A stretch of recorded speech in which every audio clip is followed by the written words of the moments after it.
Казвам се Александра Михайлова и съм актриса, освен в Пателеница, също и в Шуменския театър.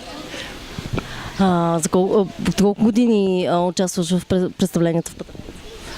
Ами, 2004 беше първото ми представление, значи преди 10 години. От тогава 7 спектакъла са минали. Мисля, че съм пропуснала само 2 или 3. Как повлияло това върху твоето развитие като актьор? Ами, огромно влияние имаше. В Пателеница особеното е, че винаги стартираш по един начин, влизаш с нещо, което си и задължително излизаш такъв, какъвто вече не си. За кратко време се натрупват изключително много неща. Аз би го сравнила с едно наистина пътуване, което се извървява.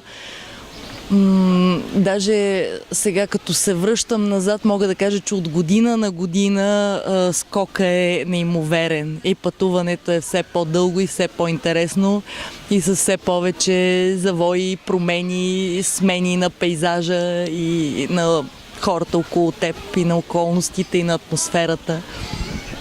Миналата година, освен Рекс, бяха и другите преподаватели. Мисля, за първа година бяха Стере и Джейн тогава, да.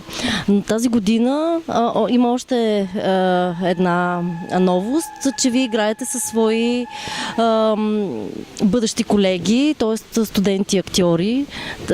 Как се чувстваш ти от тази новост?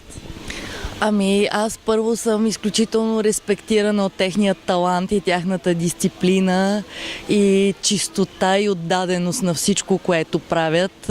Наистина можем много да научим от тях.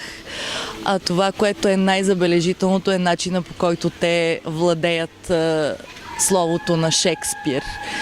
Просто те рисуват с думите, те буквално не изобразяват, визуализират, правят сетивна движението на мисълта, което е нещо изключително.